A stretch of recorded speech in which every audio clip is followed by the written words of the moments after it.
오늘 우리에게 주시는 하나님의 말씀은 신약 성경 중에 요한일서 4장 7절에서 11절까지 말씀입니다. 신약 성경 390면에 있습니다. 요한일서 4장 7절에서 11절까지 말씀입니다.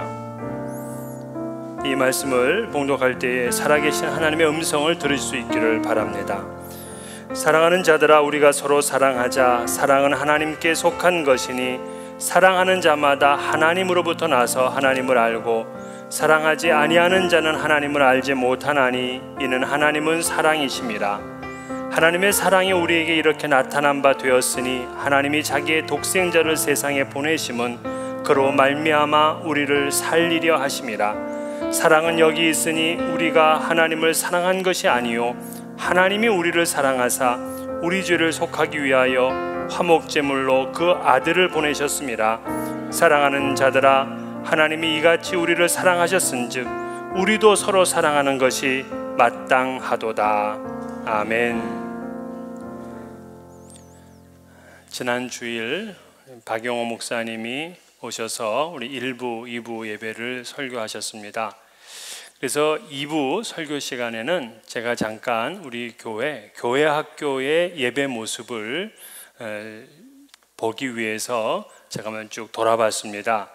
먼저 영유아부 우리 예배실을 갔더니 그 2, 3, 4세밖에 안 되는 그냥 아이들이 이수연 목사님 PPT 설교를 할 때 잘 들었어요.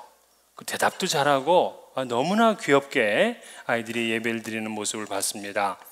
그리고 이제 마지막에는 제가 축도를 했습니다. 축도를 하자마자 아이들이 제 다리에 다 제 다리를 붙들고 그렇게 좋아하고 기뻐하는 모습을 보니까 정말 천사 같은 아이들이다, 그런 생각을 했습니다. 그리고는 이제 아동부 예배 시간에 제가 예배실을 들어갔습니다. 그랬더니 제임스 초이 전사님이 역시 말씀 중이었어요. 그런데 아이들이 질문도 하고 대답도 하면서 역시 너무나 예배를 갖다가 아주 역동적으로 드리는 것을 보았습니다. 참 흐뭇했습니다. 그리고는 중고등부리 유스그룹 예배실을 찾아갔습니다. 근데 제가 들어가질 못했어요. 예배실이 정면으로 나 있어가지고 출입문을 들어가게 되면 아이들 예배에 방해를 줄 것 같아서 제가 창문으로 유심히 봤습니다. 누가 조나 누가 핸드폰을 만지나 하고 제가 쭉 봤더니 정말 정세영 목사님 말씀을 전하실 때 한 명도 고개를 숙인 사람이 없어요. 학생인데 핸드폰을 보는 애도 없어요. 자신 있게 말씀을 듣는 걸 보면서 야, 우리 교회 학교가 정말 비전이 있고 우리 교회가 참 기대가 된다, 그런 생각을 했습니다. 정말 아이들의 모습은 이렇게 아름답죠.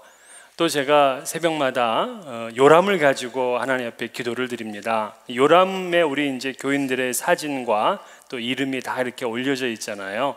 그래서 제가 1교구 고연한 고정희 집사님부터 시작을 해서 2, 3, 4, 5교구를 지나게 되면 EM 청년들이 나옵니다. 그 다음에 유스그룹이 나오게 되고 아동부, 영유아부, 그리고 교육자로 해서 이제 기도가 맞춰지게 되죠.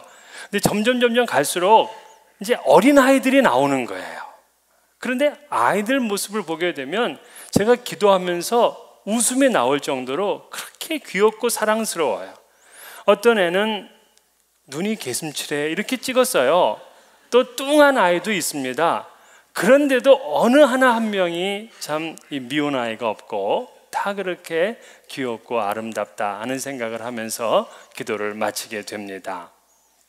정말 이 아이들은 하나님이 우리에게 주신 선물이에요.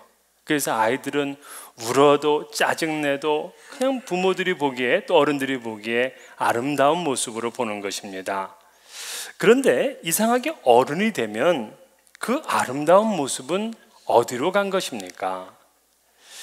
시편 기자는 인체의 신비를 느꼈어요. 그래서 나를 지으심이 심히 기묘하심이라, 그렇게 찬양을 하고 노래를 했습니다.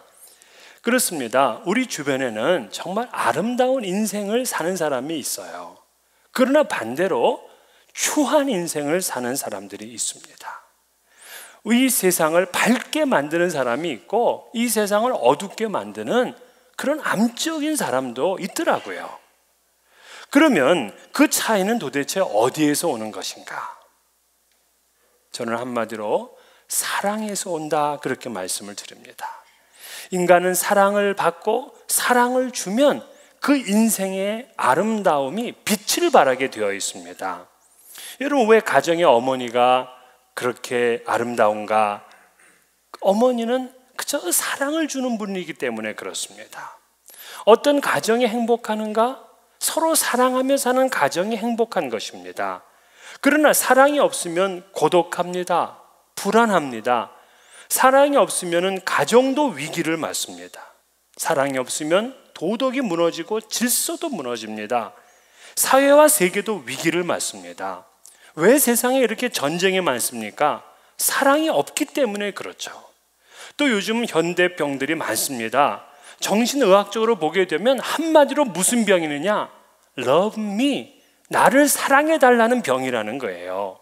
그러니까 지금 현대의 병들은 다 사랑이 없어서 생기는 병이다라고 해도 과언이 아닙니다. 사실 사랑으로 하면 힘든 일도 쉽지만 사랑이 없으면 쉬운 일도 어렵고 짜증이 납니다. 아기를 키우는 것, 사실 그 굉장히 많은 스트레스가 쌓이는 일이잖아요. 그만큼 에너지를 많이 들여야 됩니다. 그러나 아이를 키우는 것도 사랑으로 하는 어머니가 있고 억지로 부득이함으로 하는 어머니가 있어요. 그렇게 하게 되면 그 아이는 정서적으로 뭔가 뒤틀린 정서를 가지고 살아가게 되는 것입니다. 그래서 부부도 그저 사랑하며 사는 가정이 있고 그냥 억지로 사는 부부가 있다고요. 이런 가정은 늘 문제를 품고 있는 것입니다. 그래서 사랑하는 인생, 사랑하는 가정, 사랑하는 공동체, 사랑하는 교회가 될 때에 정말 아름다운 빛이 나는 것입니다. 사랑보다 그 어떤 것이 우위에 있게 되면 거기에 불행의 씨앗이 심겨지게 되는 거예요. 그러니까 정치가들이 가장 훌륭한 정치가는 국민을 사랑하는 사람입니다. 그런데 국민을 사랑하는 것보다 자기의 권력욕에 더 관심이 있다면 그 정치가들 때문에 국민들은 슬프고 고통스러운 것입니다. 분노하게 되는 것입니다. 졸부도 사랑보다 물질을 우위에 두기 때문에 세상은 공평하지 않고 그리고 세상은 각박한 그러한 모습을 갖게 되는 것이죠. 또한 사랑보다도 목회를 우위에 둔 목사들이 하나님의 일을 한다고 할 때에 오히려 사람들에게 많은 상처를 주는 것을 알 수 있습니다. 생명의 사역이 나타나지를 않는 거예요. 예수님께서 우리에게 선한 사마리아인의 비유를 가르친 이유가 무엇입니까? 상처 입은 사람, 강도 맞는 사람을 그냥 지나쳐버리는 레위인과 제사장, 그 사람들은 사랑보다도 자신의 종교적인 행위를 더 우위에 두었기 때문에 그렇습니다. 그러나 선한 사마리아인은 바로 비즈니스보다도 사랑을 우위에 두었기 때문에 그는 그 강도 만난 사람의 친구가 되어줄 수 있었던 것이죠. 그 사람이 바로 세상을 아름답게 만드는 선한 이웃입니다. 그렇습니다. 우리 그리스도인들은 하나님의 사랑을 받고 그리고 그 사랑을 베풀도록 그렇게 부름받은 사람들이에요. 바울은 사랑이 없으면 아무것도 아니라 그랬습니다. 사랑이 없으면 우리 인생도 가정도 공부도 경제도 국가도 아무것도 아닌 것입니다. 공허한 것이죠. 그래서 기독교는 사랑의 종교고 우리는 사랑하라 하고 부름받은 사람들입니다. 사랑하지 않는 사람은 교인이 될 수 있을지 모르겠지만 예수 그리스도를 믿는 성도가 되지는 못해요. 그래서 예수님께서 예배를 드릴 때에도 형제에게 원망 들을 만한 일이 있거든 먼저 화목하게 한 후에야 예물을 드리라 하고 말씀하셨어요. 그 말은 뭐냐? 사랑 없이 드리는 예배는 하나님께서 받지 않으시겠다는 말씀인 것입니다. 그래서 우리는 사랑하며 살아야 돼요. 그런데 문제는 세상을 살다 보면 사랑은커녕 꼴도 보기 싫은 사람들이 있단 말이에요. 정말 만나고 싶지 않은, 상대하기도 싫은 그런 사람들이 있어요, 없어요? 네, 다 있다고 하신단 말이에요. 그렇잖아요. 나를 버린 부모, 또 친구들 앞에서 나를 망신 준 선생님, 나를 모함하는 직장 상사나 동료들, 또 나를 외면하는 교회의 성도들, 이런 사람들이 주변에 있는데 어떻게 내가 그들을 그렇게 사랑할 수 있느냐고요. 그런데 주님은 우리의 이런 상황을 아시는지 모르시는지 오늘 본문에 이렇게 말씀을 합니다. 사랑하지 아니하는 자는 하나님을 알지 못하나니 이는 하나님은 사랑이심이니라. 사랑하지 아니하면 하나님을 알지 못한대요. 왜? 하나님 그분은 사랑의 본체이시기 때문에 우리가 사랑하지 않으면 알 수 없는 분이 되는 거죠. 그러면 하나님은 어떤 사랑을 하시고 또 우리는 어떤 사랑을 본받아야 되는지 오늘 본문에서 말씀하고 있습니다. 하나님의 사랑의 특징 첫 번째는 죄인까지 사랑하시는 사랑, 즉 무차별적 사랑이에요. 제가 신혼 초에 한국의 그 상계동이라는 곳에 살았습니다. 여기 이제 아파트를 얻어서 이제 신혼 살림을 시작을 했는데 제가 결혼하고 3년 동안 아이가 없었어요. 그래서 신혼의 시간을 좀 오래 가졌습니다.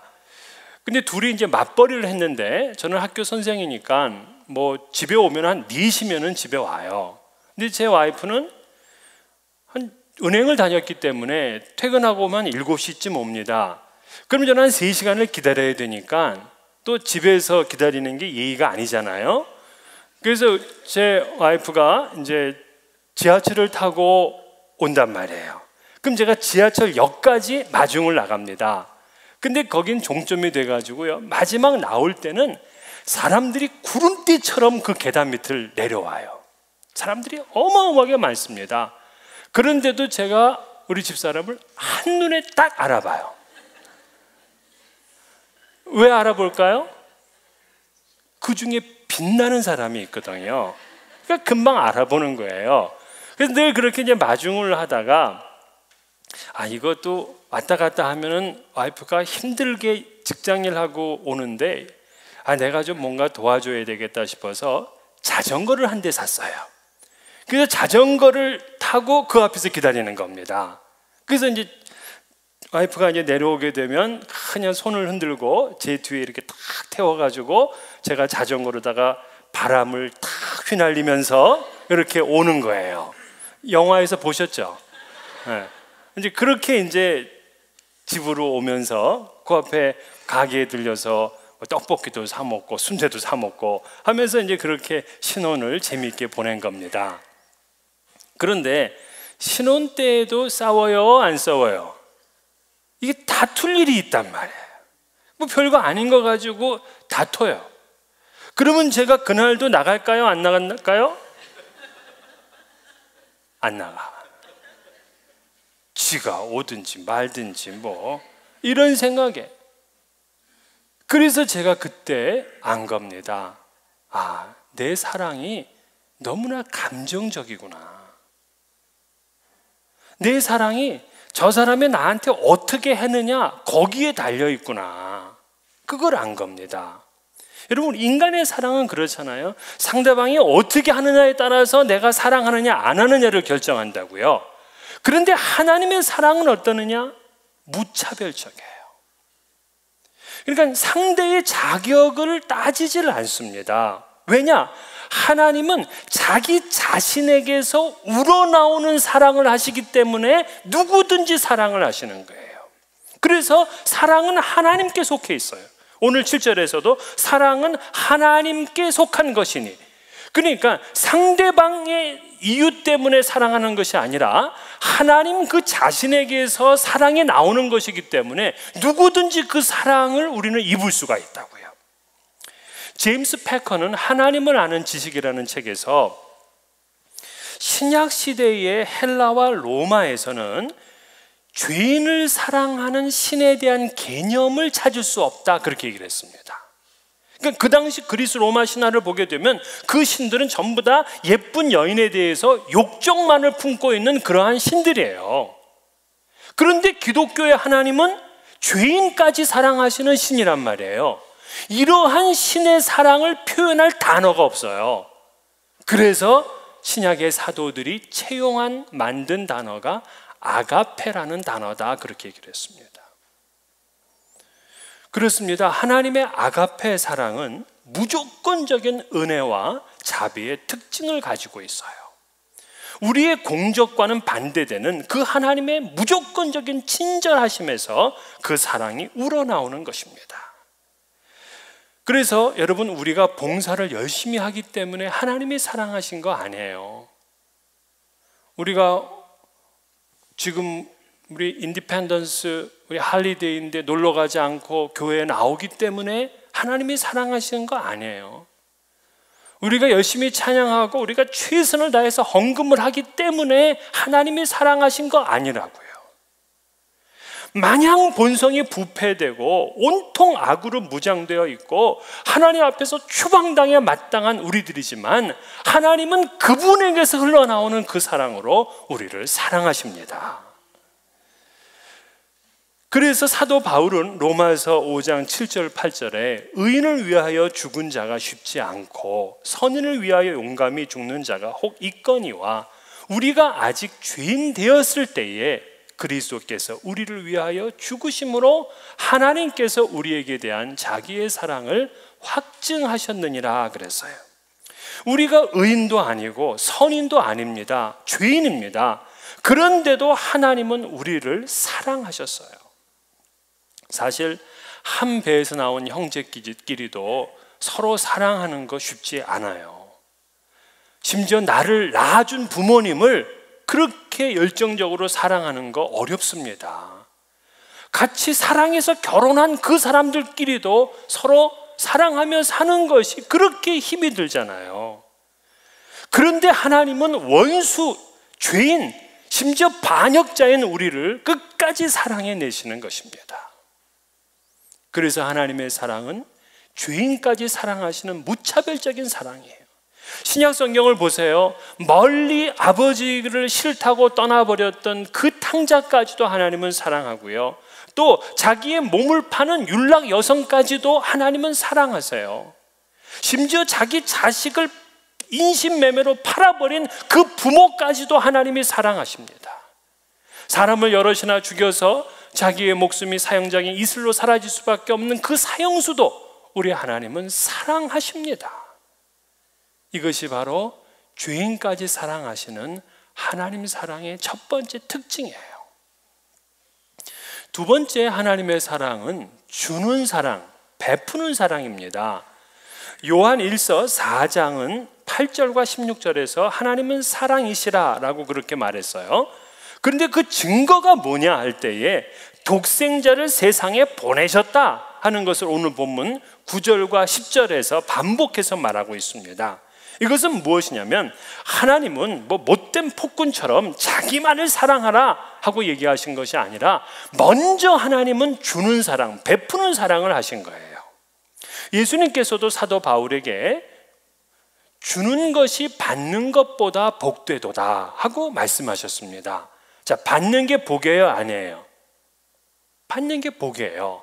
그러나 주는 것은 더 복되다 하는 말씀입니다.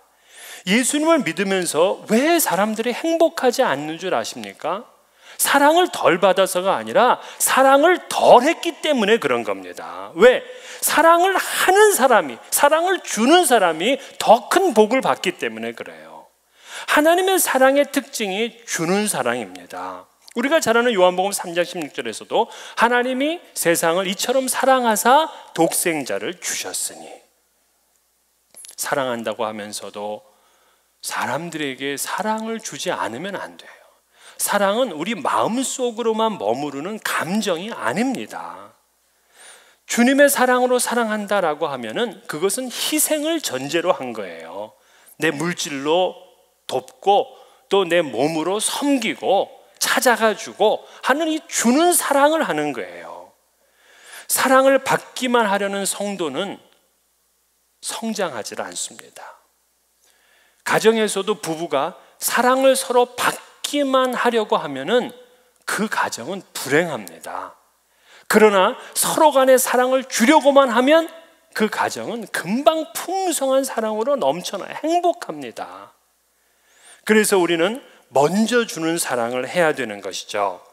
어떤 분이 영어를 재미있게 풀이를 했습니다. 이 전치사 for라는 거는 무엇을 위하여라는 말이잖아요. 그러니까 그 뒤에다가 주다 하는 give를 붙여보는 겁니다. 주기 위하여 사는 사람, for give죠. 그러면 얻기 위해서 사는 사람이 있어요. for get입니다.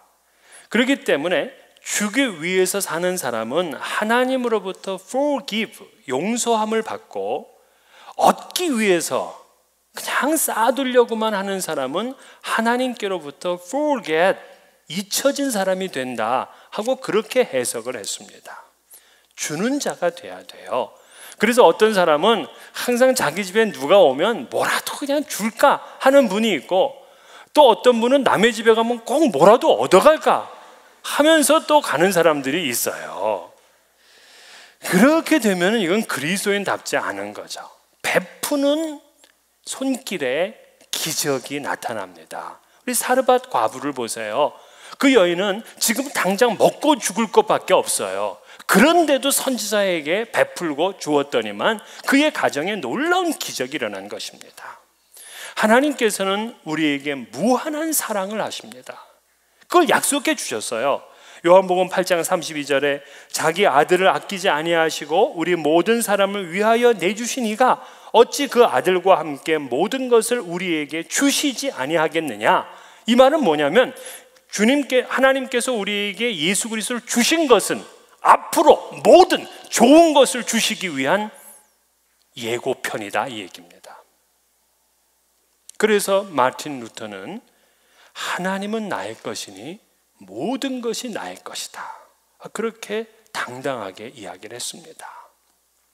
하나님의 사랑의 특징은 마음으로만, 감정으로만 가지고 있는 사랑이 아니라 독생자까지 주신 그러한 베푸는 사랑이다 하는 것이고요. 마지막 세 번째로 하나님의 사랑은 유익을 주는 사랑입니다. 생산적인 사랑인 거죠. 이 말은 뭐냐면 사랑을 주면서도, 사랑을 베풀면서도 자기를 위해서 베푸는 사람이 있어요. 그래서 꼭 고아원이나 양로원을 방문하고 그 귀한 선물들을 다 나눠준 다음에는 반드시 사진을 찍어서 전시를 해야 되는 사람이 있다고요.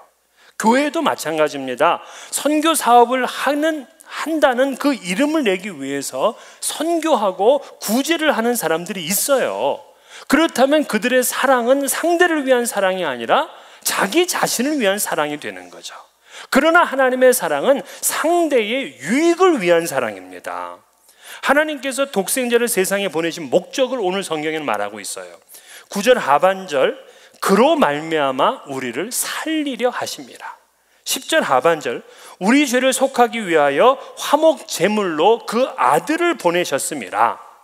그러니까 하나님께서 우리를 사랑하셔서 독생자를 주신 것은 우리를 살리려 하시고 우리의 죄를 속하기 위해서 하셨다 하는 말씀이죠.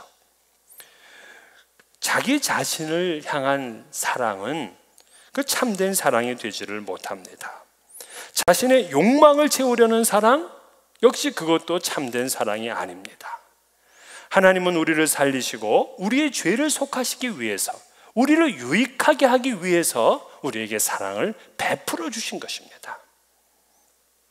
한 신학자가 하나님의 사랑을 이런 예화로 설명을 한 적이 있습니다. 어느 날 관광버스가 손님을 이제 싣고 관광지에 갔다가 돌아오는 길입니다. 근데 관광객들이 모두 이제 지쳐서 이제 잠에 들었어요. 그리고는 이 운전사는 열심히 있게 그 버스를 운전하고 옵니다. 그리고 이제 마지막 그 고개를 넘어가는 순간이었습니다. 근데 그 순간에 차가 문제가 있다는 걸 알게 된 거예요. 브레이크가 고장이 난 겁니다. 그러면서 이제 내리막길로 내려가는데 점점 가속이 붙어서 이 버스가 빨리 가게 되는 겁니다. 그런데 이 내리막길이 그냥 일자로 나 있는 것이 아니라 이 5개의 이 커브가 있는 거예요. 그러면서 점점 가속이 붙게 되자 잠을 자고 있던 그 관광객들이 전부 다 눈을 뜨고 이거 도대체 어떻게 된 일이냐 하면서 그냥 아우성을 치면서 지금 불안에 떨고 있는 것입니다.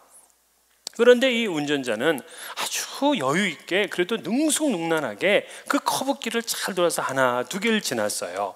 근데 마지막 그 커브길을 돌면은 그 위에는 언덕이 나타나기 때문에 언덕 위에 가서 자연스럽게 이 버스가 쓰면 되는 것입니다. 그래서 모두 다 긴장을 하고 보고 있는데 정말 이 운전사가 마지막 5번째 커브길을 안전하게 돌았어요. 그런데 그 커브길을 돌자마자 거기에 아이들이 놀고 있는 겁니다. 그러니까 그 아이들이 피해야 되잖아요. 그러니까 이 운전사는 경적을 울리면서 피하라고 소리를 질렀더니 아이들이 놀래서 전부 다 피했는데 그 중에 한 아이만 거기서 이 피하지를 못한 겁니다. 이제 운전사는 선택을 해야 돼요. 이 버스를 다른 곳으로 해서 전복을 시킬 것인가 아니면 그 아이를 쳐야 될 것인가. 이 운전사는 결국에는 그 아이를 치고 결국에는 언덕 앞에서 이제 서게 되었습니다. 그리고는 이제 차를 정차시키고는 저 달려가서 아이를 봤지만 아이는 이미 이 숨이 끊어진 상태였습니다. 그러니까 그 주변에 있던 사람들이 나와가지고 이 운전사를 욕하기 시작하는 거예요. 살인자라고 하면서 이 나쁜 놈이라 그러면서 그저 욕을 해댑니다. 그런데 이 운전사는 그 아이를 품고 그 오솔길을 향해서 이렇게 나아가는 거예요. 그러니까 그 뒤에다 대고서 연신 사람들이 야유를 퍼붓습니다. 그런데 이때 옆에 있던 한 청년이 소리를 지르는 거예요. 저 운전사에게 욕하지 마십시오. 저 아이는 그 운전사의 아들입니다 하고 얘기를 했다는 거죠. 이러한 예를 통해서 하나님의 사랑을 우리 가르쳐 줬습니다. 하나님의 사랑의 목적이 뭐냐? 우리를 살리기 위함입니다. 그래서 독생자를 십자가에 죽게 하신 그러한 사랑이죠. 하나님께서 우리를 유익하게 하려는 이 사랑에는 끝이 없습니다. 다음이 없어요. 그래서 아가서 기자는 하나님의 사랑을 이렇게 표현했습니다. 죽음같이 강하다. 많은 물도 이 사랑을 끄지 못하겠고 홍수라도 삼키지 못하나니 그렇게 말했습니다. 바울 사도도 누가 우리를 그리스도의 사랑에서 끊으리요? 환난이나 공고나 박해나 기근이나 적신이나 위험이나 칼이랴? 내가 확신하노니 사망이나 생명이나 천사들이나 권세자들이나 현재일이나 장래일이나 능력이나 높음이나 기품이나 다른 어떤 피조물이라도 우리를 우리 주 그리스도 예수 안에 있는 하나님의 사랑에서 결코 끊을 수 없으리라, 이렇게 선언을 했어요. 하나님이 우리를 살리시고 우리를 구원하시고 우리의 인생을 유익되게 하기 위해서 그 사랑을 결코 끊어버리지를 않으신다는 말씀입니다. 환경이 바뀌고 시간이 지나도 하나님의 사랑에서 끊을 수가 없는 것이죠. 우리는 이때 이런 질문을 할 수가 있습니다.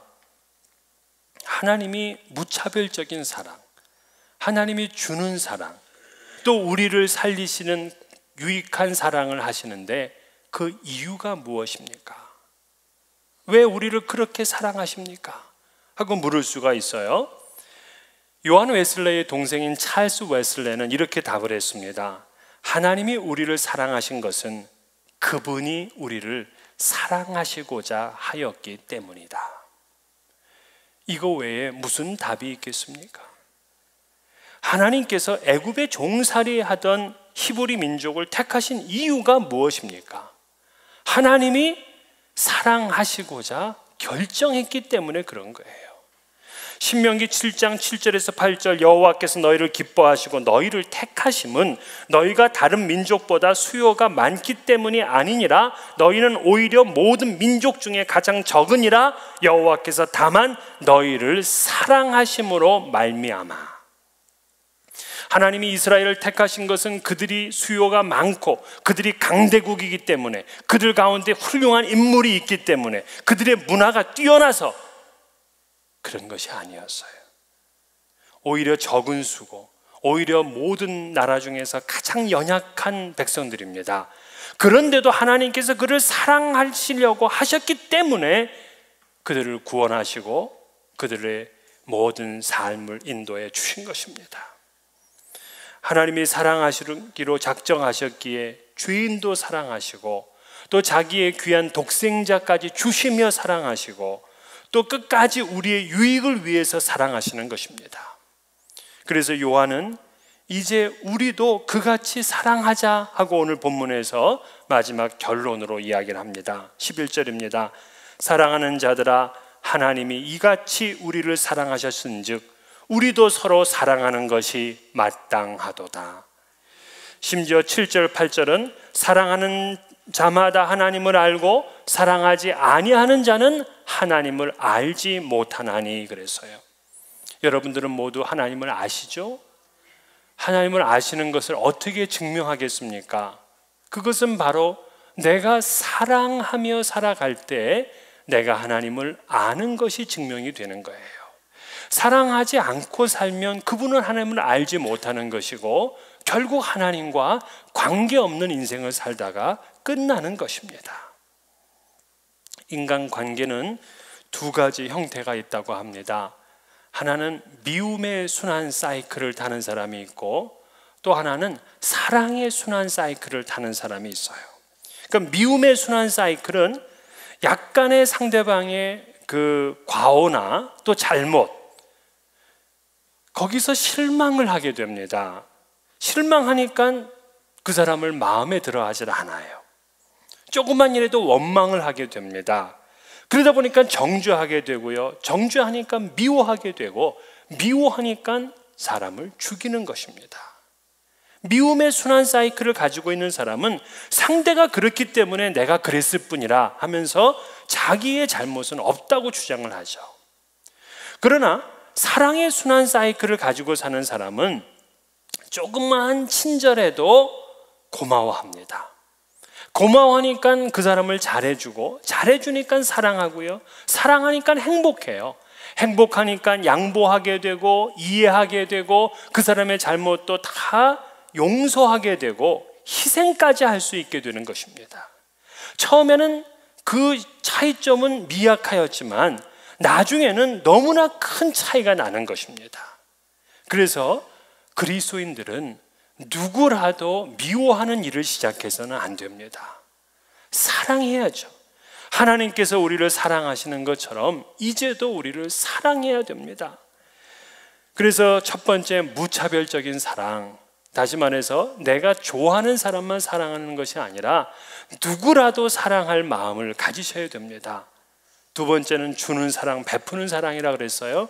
사랑은 단순하게 우리의 가슴 속에만 머물러 있는 감정이 아니라 그에게 실질적으로 또 몸으로, 물질로 돕고 베푸는 것입니다. 그러한 사랑을 해야 되고요. 끝으로는 나 자신이 만족하기 위한 사랑이 아니라 상대를 유익하게 하는 사랑이어야 돼요. 그래서 상대를 구원하고 상대를 잘 되게 하기 위한 그런 사랑을 해야 됩니다. 이러한 사랑으로 우리는 부름을 받았습니다. 사랑하며 살면 세상은 더욱 행복해지고 우리들의 삶은 더 풍성해집니다. 이러한 사랑으로 날마다 행복하고 풍성한 여러분 되시기를 주의 이름으로 축원합니다.